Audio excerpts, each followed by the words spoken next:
माहौल क्या है, मैं आज सियासत की बात नहीं करूंगा, लेकिन आज बात बहुत महत्वपूर्ण है।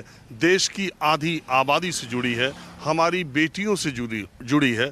हमारे और आपके घर में जो बेटियां अभी पढ़ रही हैं या अब उम्र की दहलीज पार कर रही हैं, उनके लिए ज़रूरी है। और आज की ये कहानी इसलिए भी ज़रूरी है कि 140 करोड़ के देश में मनु भाकर ने हमारा सिर गर्व से ऊंचा किया है। एक समय था जब भारत के खिलाड़ी ओलंपिक में जाते थे और पूरी की पूरा प्रतिनिधि मंडल, खिलाड़ी मंडल लौट आता था, कभी एक पदक, कभी वो भी नहीं मिलता था। एक अकेली लड़की मनु भाकर ने दो पदक जीते हैं। उनका ओलंपिक का, पेरिस ओलंपिक का ये सफ़र पूरा हुआ है। अब वो स्वदेश वापस होंगी। हालांकि तीसरे में वो थोड़ी से रह गई, लेकिन मैं उसकी चर्चा नहीं करूंगा। उस बिटिया ने एक रिकॉर्ड कायम किया है।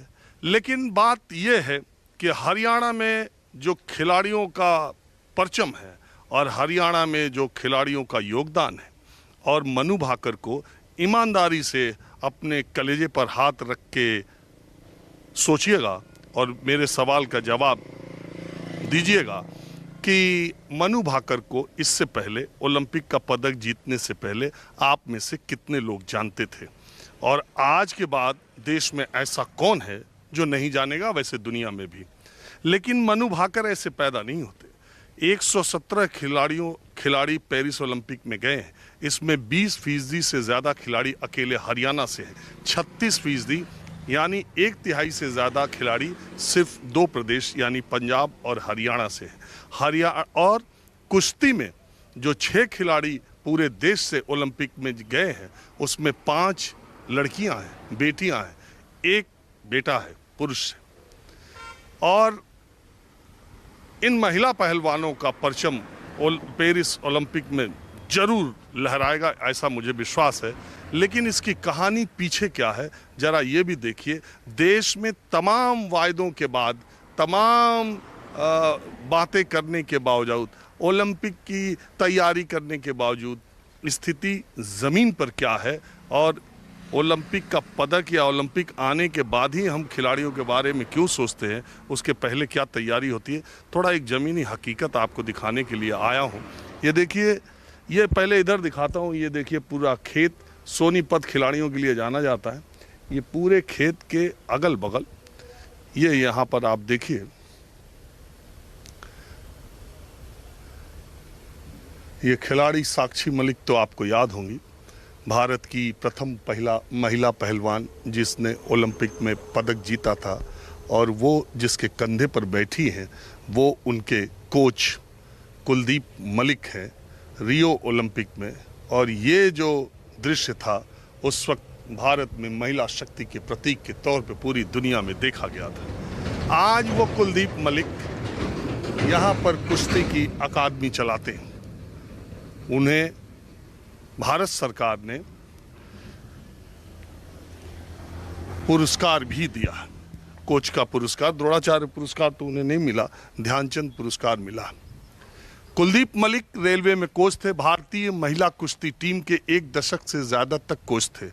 रेलवे से रिटायर होने के बाद अपनी पेंशन का या जो भी रिटायरमेंट के बाद जितना पैसा उन्हें मिला, उस पैसे से उन्होंने यहाँ 1.5 बीघा ज़मीन खरीदी और एक कुश्ती अकादमी बनाई, जिसमें वो लड़कियों को, छात्राओं को यहाँ पर कोचिंग देते हैं। कुलदीप मलिक का दावा है कि अगले ओलंपिक में इसी एकेडमी से महिला कुश्ती पहलवान जाके रहेंगी। और आप देखिए कैसे तैयारी हो रही है।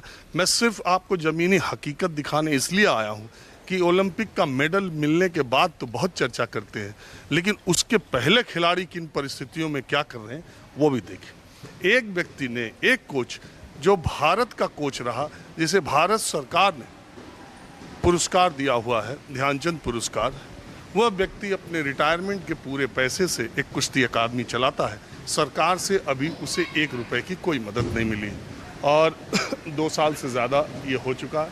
ये देखिए, सारी बच्चियां हैं जो अलग अलग इलाकों की हैं, 50 से ज़्यादा इनकी संख्या है।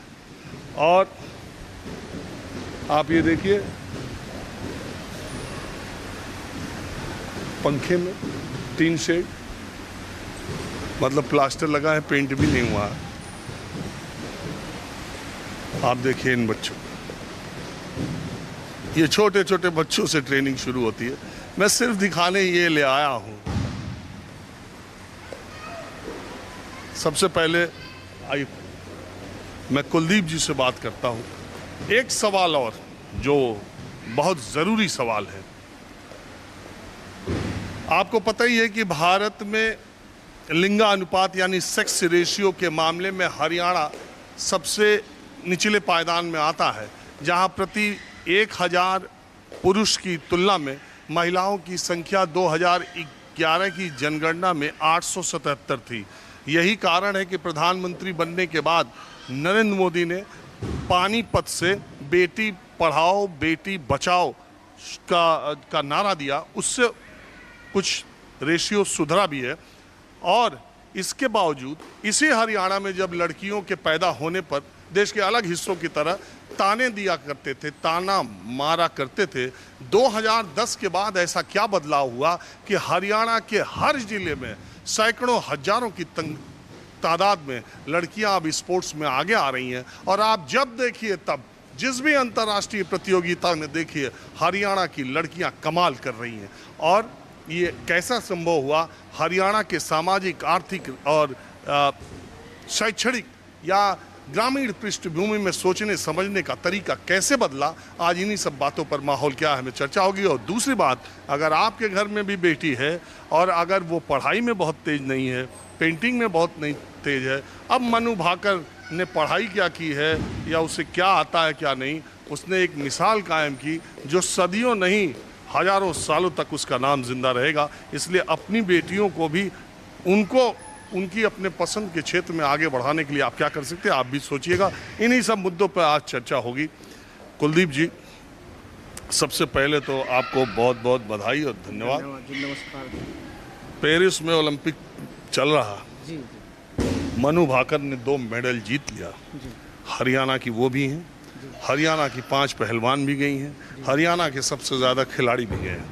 ये ऐसा क्या है हरियाणा में जो लड़कियां पिछले 20 वर्षों में, 15-20 वर्षों में इतना कमाल कर रही हैं या इतना समाज में आगे आ रही हैं, इसकी वजह क्या है? देखिए, सबसे बड़ी बात है कि इस राज्य के अंदर हमारे जो एक डीएनए है, खून में एक खेल जमा हुआ है, चाहे वो कुश्ती है, चाहे वो कबड्डी है, चाहे वो बॉक्सिंग है। इस पवन धरती के ऊपर हमारे डीएनए के और अंडर 15, अंडर 17 के अंदर इंडिया की टीम में 2-3 लड़कियां मेरे यहाँ की जाने लग गई है। और 1.5 साल के भीतर, 1.5 साल के अंदर अंडर 15, 17 2-3 लड़कियां। इसलिए ईमानदारी बताऊं कुलदीप जी, ग्राउंड की जो रियलिटी है वो मैं दिखाने में यकीन करता हूँ। मैं आया इसलिए कि मनु भाकर के ओलंपिक मेडल पाने के बाद देश का कोई ऐसा आदमी नहीं था जिसका गर्व से सीना चौड़ा ना हो जाए। बिल्कुल। सब लोग बधाई देने के लिए आगे, सब लोग उसके। और जब वो मेडल पा गई उसके बाद लोग खोजना शुरू किए कि इसका गांव कहाँ है, इसके मम्मी पापा कहाँ रहते हैं। ओलंपिक का मेडल पाने के बाद, और ऐसा पहली बार नहीं हुआ, योगेश्वर दत्त के पाने के वक्त भी मैंने देखा था, उनके मेडल पाने के बाद लोग गूगल कर रहे हैं कि ये गांव का कहाँ है, वहाँ का कहाँ है, इसके मम्मी पापा कहाँ रहते हैं। जैसे क्रिकेट में खिलाड़ी अभी 18 साल का नहीं हुआ पूरा देश जान जाता है, तमाम प्लेटफॉर्म है, आईपीएल खेल रहा, रणजी खेल रहा, ये खेल रहा, वो खेल रहा। बिल्कुल। लेकिन मनु भाकर को ओलंपिक पाने से पहले किसने जाना?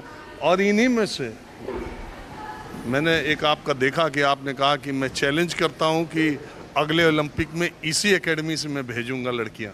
बिल्कुल, आप सब लोगों का प्यार चाहिए और भगवान का और आप सबका आशीर्वाद चाहिए इन बच्चों को। और मुझे उम्मीद है कि हम मेडल की तरफ भागेंगे। ओलंपिक में तो जाना ही जाना है, ओलंपिक के मेडल की रेस में रहेंगे हम, ये मेरा वादा है।